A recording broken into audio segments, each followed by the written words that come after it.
I like to ask whether or not you have goals, but I want to ask you another question. How many of you know that if you had your life to live over again, you could do more than what you've done thus far? Raise your hands, please. Now, that proves the point that what we do and what we accomplish in life is only a tip of the iceberg of what's possible for us. So I want you to think about some goals that you'd like to achieve, and I'd like for you to, let's say, break them up in 3 categories. Number 1, I want you to think about some personal goal you'd like to achieve. And I'd like for you to think about some career goal, some business goal that you'd like to achieve. And I want you to think about some social contribution, some impact you'd like to make with your life. It was Horace Mann who said, we should be ashamed to die until we've made some major contribution to humankind. I believe we live in the greatest country in the world that gives us an opportunity to leave our mark, to make a statement with our lives. And as you think about these goals, whatever those goals are, I want you to dramatically increase those goals. And I want to warn you, I don't want you to think about how you're going to do it. How is none of your business. The most important thing is just to increase those goals dramatically. I've found that most people fail in life, not because they aim too high and miss. Most people fail in life because they aim too low and hit. And many don't aim at all. So raise the bar on yourself and don't ask how you're doing, how you're going to do it. I'll never forget when I decided that I wanted to become a motivational speaker. I saw the late Dr. Norman Vincent Peale, and my heart said, I can do that. But my mind asked the question, how? And for over 14 years, I would go see Steve Ziegler and Dr. Norman Vincent Peale and Jim Rohn and different speakers, and I would be in the audience, and my heart would pound and say, you can do that, Les. And then when I would leave, I would be going to the parking lot, and my mind said, how are you going to do it? And I spent so many years trying to figure out how. I wasted 14 years. How many of you ever procrastinated? Raise your hand, please. Yeah, see, so as you begin to think about your goals, the most important thing is to write this down. Commit yourself. See, once you commit yourself, the how will come. The way will come. Once you commit yourself, you will then figure it out. And if you're going in the wrong direction, all you have to do is turn around and go in the other direction. You will figure it out. You want to begin to just challenge yourself. You want to stretch yourself because you really don't know what you can't do. I'll never forget the first day that I met Mr. Washington. I was born in a poor section of Miami, Florida called Liberty City. I was born in an abandoned building on a floor with a twin brother. And when we were 6 weeks of age, we were adopted. And when I was in the 5th grade, I was identified as EMR, labeled educable, mentally retarded, put back from the 5th grade into the 4th grade. I failed again when I was in the 8th grade. I don't have any college education, but because of my mother, and I feel like Abraham Lincoln, who said, all that I am and all that I ever hope to be, I owe to my mother. I saw a sign once that said that God took me from my biological mother's womb and placed me in the heart of my adopted mother. So my first major goal was to buy my mother a home, to take care of my mother. And I did that, took care of her until she passed at 88. But I'll never forget when I met Mr. Washington. I was in a class waiting on another student, and he came in and he said, young man, go to the board and work this problem out for us. I said, oh, sir, I can't do that. He said, why? I said, I'm not one of your students. He said, look at me. I said, yes, sir. Go to the board and work the problem out anyhow. I said, sir, I can't do what you're asking me to do. He said, why? Sir, because I'm educable, mentally retarded, sir. And as the students erupted in laughter, he came from behind his desk, he looked at me and he said, don't you ever say that again. Someone's opinion of you does not have to become your reality. And that was a turning point in my life. On one hand, I was humiliated. But on the other hand, I was liberated. Because he looked at me with the eyes of Goethe, who said, look at a man the way that he is. He only becomes worse. But look at him as if he were what he could be. Then he becomes what he should be. And so Mr. Washington, he challenged me. And I want to challenge you right now about raising your goals. And I want you to shake someone's hand on your right and left, look them in the eyes and say, stretch yourself. Yeah, see, I think that you really have to stretch yourself to discover your stuff. I think that we have to really begin to experiment with life. And I said that you have something special. I didn't say that just to be kind and courteous. You do. See, I think that there are not many people that come to seminars and workshops and watch the program of this nature. Why? I just think that most people are just satisfied with where they are. I'm reminded of a man one day walking down the street and passed his portrait. Some people on the porch talking with the dog.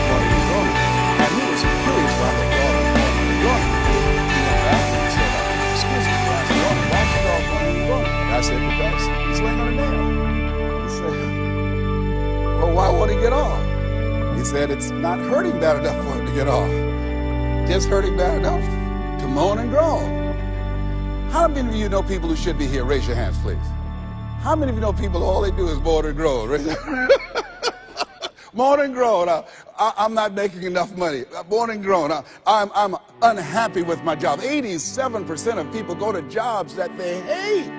And in addition to that, you know, as we know that we have the dubious distinction in this country that on Monday morning, the heart attack rate increases over 35%.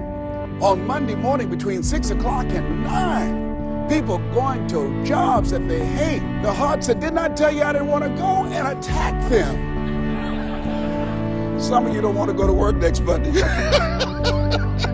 So the thing is this. So you want to find out what resonates with you. What is it you really want to do? You want to experiment with life and find out what fits for you. You have something special. You have greatness within you. You have the ability to do more than you can ever begin to imagine. See, I believe that anybody through observation and practice can perform at the level of excellence. But when you're pursuing your greatness, this is worth writing down. You don't know what your limits are, and you act like you don't have any. So I say to you, you have something special. You have greatness within you. And I want to make 4 things clear. Number 1, everything that I'm going to say, you already know it. If what I share, the message that I'm going to express right now, share with you, if it wasn't a part of who you are already, you wouldn't be in the audience. That's number 1. Now, that's very important. It's already in you. I'm going to only confirm and validate that which is a part of you anyhow. The second thing is, everything I'm going to say to you, you've heard it before. From people with college degrees and credentials, I can't hold a candle to. It's common sense, but not common practice. Third thing is, I don't want you to agree with me, and I don't want you to agree. I just want you to be open to some things right now. I want you to think beyond that which is commonly allowed. Let me tell you what I'm up to.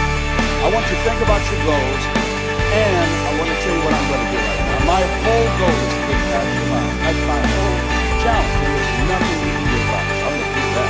So your assignment is to show up. My assignment is to get past your mind and get into your heart. I want you to think about the goals that you want to achieve. And I really want to challenge you to make up your mind that you're going to make that happen for yourself. And I hope that it's some goal that really resonates with who you are. When I was a little boy, my goal was to just buy groceries for our family. My mother worked on Miami Beach. She was a domestic worker. And my goal was to really be able to go to the grocery store and purchase groceries ourselves. The families knew that my mother had adopted 7 children, and so they said, Mamie, whatever food is left over after we eat, you can take that home to the children. They were very kind, very, very considerate people. My mother, who when she worked on Miami Beach, the people were very kind. I was appreciative of their generosity. But as a little boy, I said, Mama, one day, when I become a big boy, I'm going to be able to buy groceries for us. My goal as a little boy was to buy clothes for my brothers and sisters. We wore the hand-me-down clothes of the children that Mama babysat for when she went over to Miami Beach. And if the clothes were too small, she would let them out. And if they were too large, Mama could sew and take them out. And I'll never forget David Zadursky. His father was very wealthy. Mama worked for him, but David was my buddy. And so his father gave him 2 gifts for his birthday.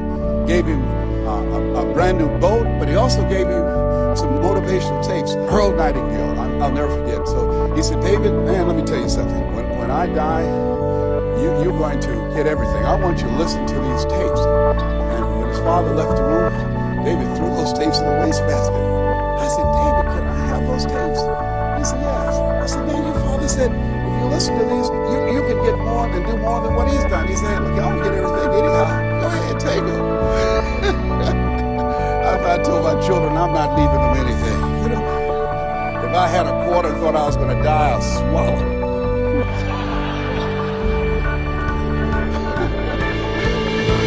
Write this down. It's not what you leave for your children, it's what you leave in them. Not what you leave for them, what you leave in them. No, absolutely not. I'll tell you something else happened. I'll never forget. Mama came home one day and said, Leslie, David said to you, you'll wear shoes your father got you. I said, oh, Mama, thank you so much. You tell my brother that, I wear size 9 and a half.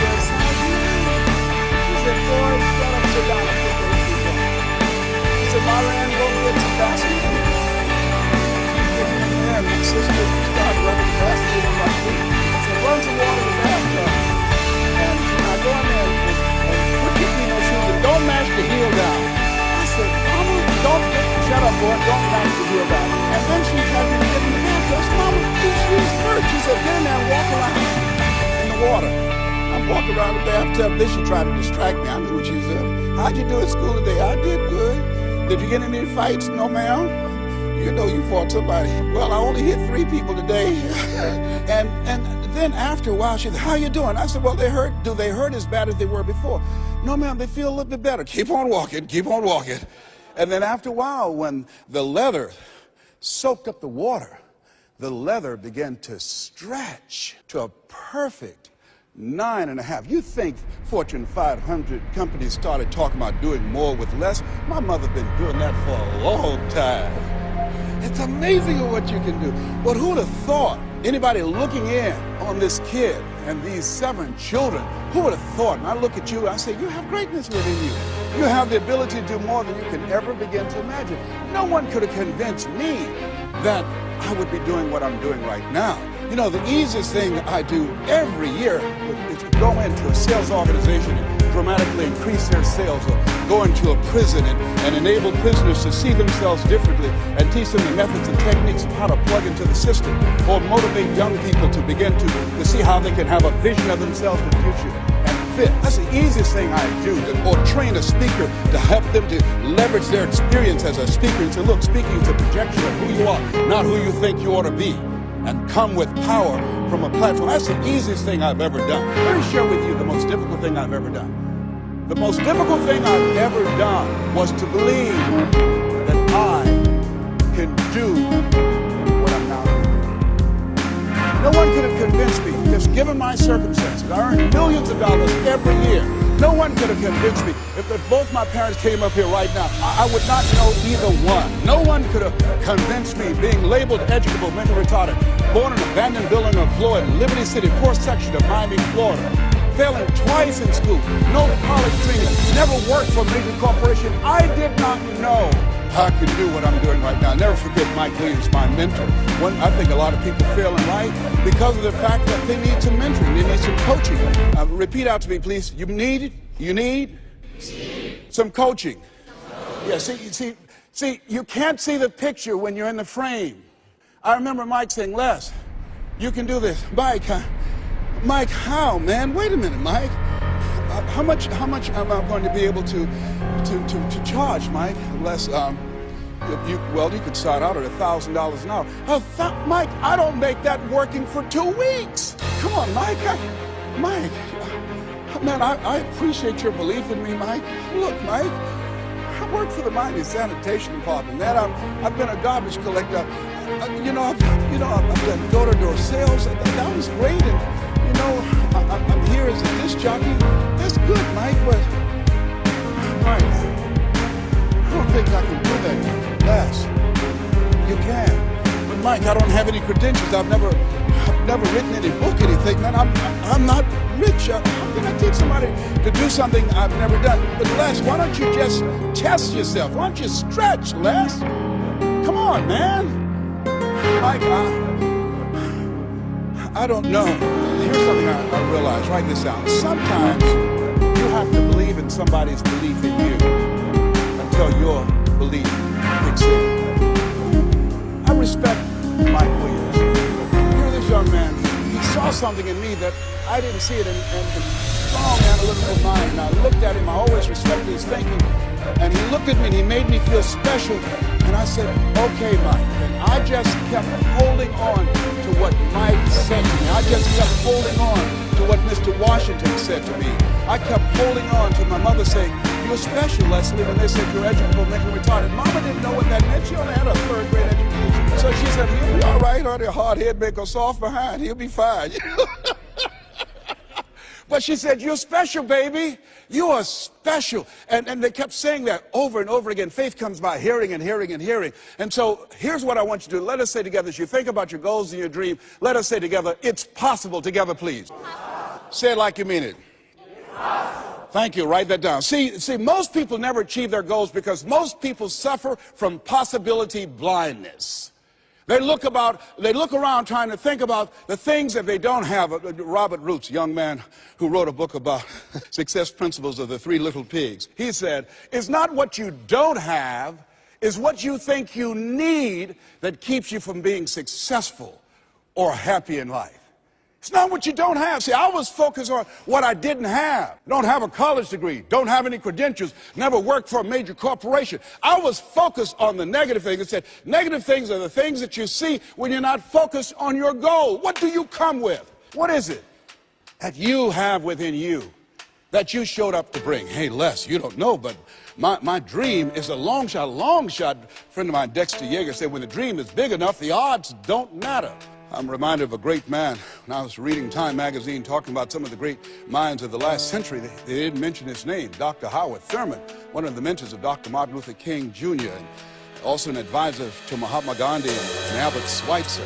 And he said, the ideal situation for a man or woman to die is to have family members standing around their bed praying with them as they cross over. But imagine, if you will, being on your deathbed and standing around your bed, the dreams given to you by life, the ideas that you never acted on, the talents, the gifts, the abilities that you never used. And there they are, standing around your bed, looking at you with large, angry eyes, saying, we came to you, and only you could have given us life, and now we must die with you forever.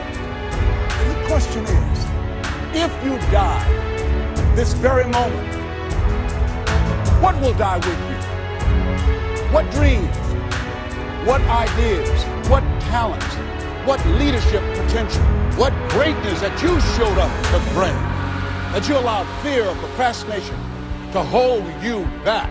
Perhaps that's why Henry David Thoreau wrote the words, oh God, to reach the point of death, only to realize that you've never lived. Only to realize that you've never scraped the surface of your potential. Repeat after me, please, with power, feeling, and conviction.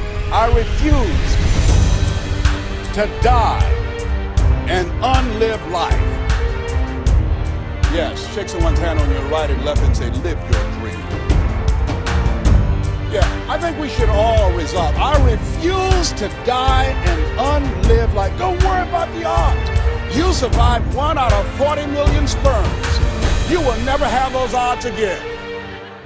You beat those odds, you can win anything.